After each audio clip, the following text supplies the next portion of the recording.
It's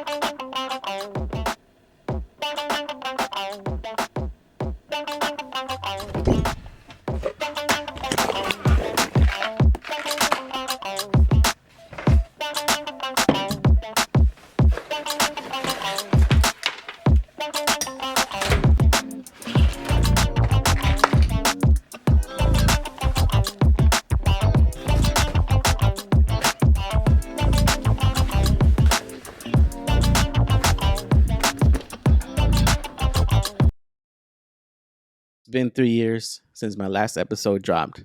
3 years of me dealing with life, being a dad, trying to figure out my own personal stuff while trying to figure out another person's life.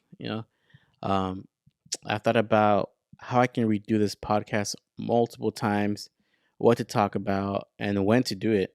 I've had this episode written out, I would say probably 3 years ago. I redid it last year.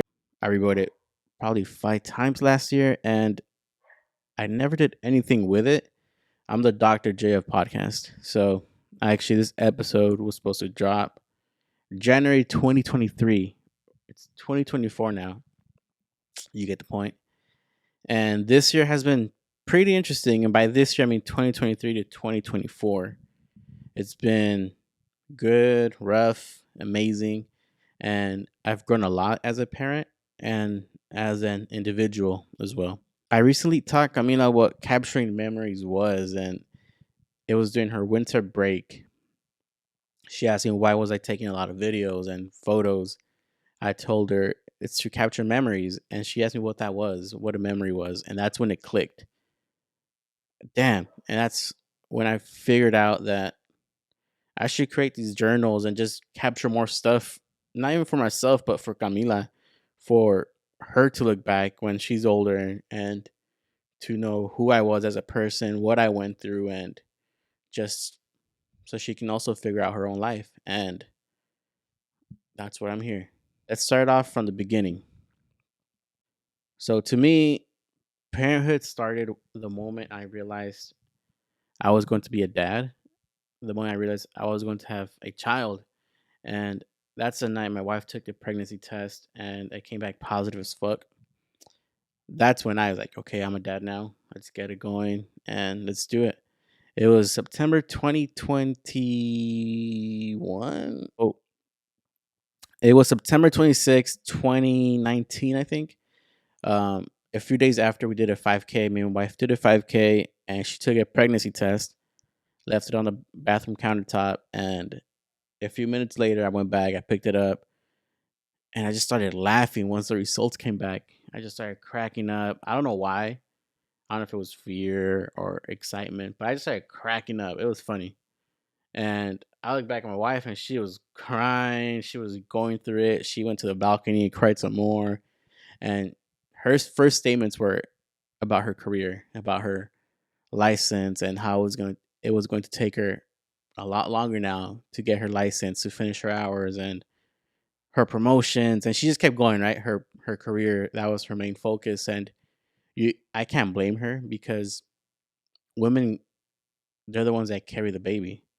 So their life gets put on hold before the baby's born, during the pregnancy, post pregnancy, their life is always on hold. So I can see what she was going through, and at the moment I was very excited, but I think I was more afraid to show my emotions because I just saw her crying, and I mean it was she cried a lot. So I was pretty afraid, like, damn, I probably shouldn't be happy right now. Or I just remember going to my bedroom and looking at some photos I took of my grandma's grave and kind of wishing she was there with me so I can express my emotion and just happiness. But I knew it wasn't the right time to, I guess, express that because my wife was going through it.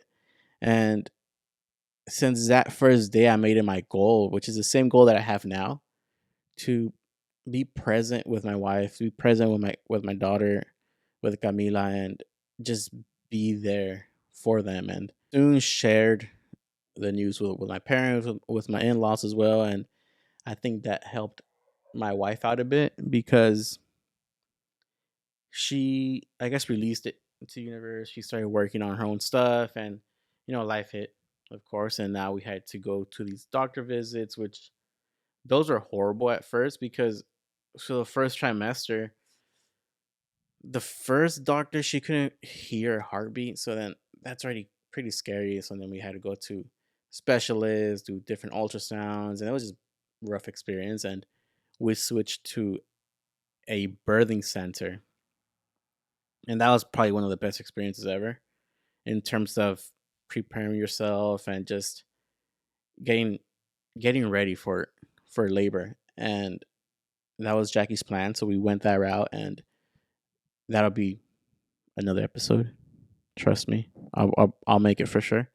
Um, but that was one of the best routes going through the birthing center because it helped us a lot, and we learned a lot about ourselves, about being a parent, and it just felt right. So I go back to parenthood, and to me, that's when it started, the pre-birth journey. And I wasn't taking care of Camila directly; it was more indirectly by making sure I was helping Jackie out with making her better meals at home, making her smoothies, making sure she was taking lunch to work, and just going to every doctor visit, just being present. I think that was my goal at the moment. Okay, I'm gonna be there for Camila before birth, pre-birth, and this is where it's going to start. And that's been my goal since day one. It's still the same goal. Every day I wake up and I think about how can I help my wife out today? How can I be present in my daughter's life today? Not tomorrow, not what it is, but today. And that's how I start my day. So the ball starts rolling, make her breakfast, lunch, whatever it is. And it always helps me out. It helps me stay motivated, positive. It helps me forget about the tiredness that comes with being a parent.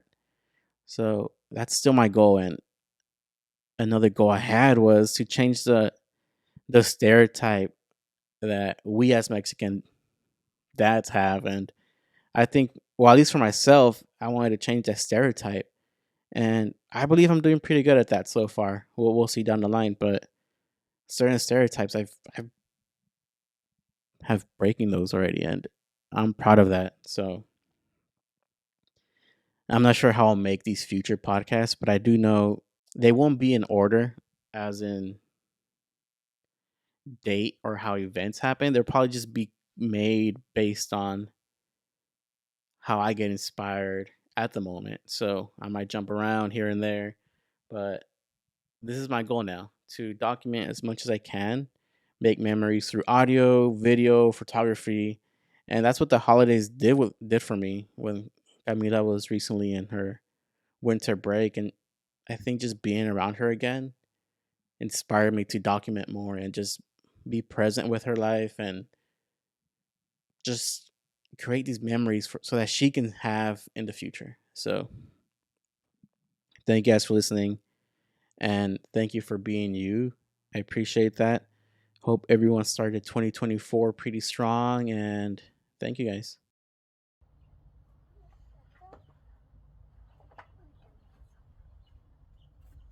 ¿Te puedo ayudar? ¿Ah? I don't know. Yeah, please. Yeah, okay. Help me. Yo levanto la puerta y tú empujas a Elsa.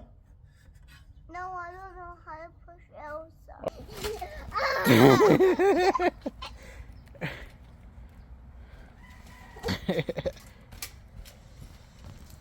¿Quién está lista?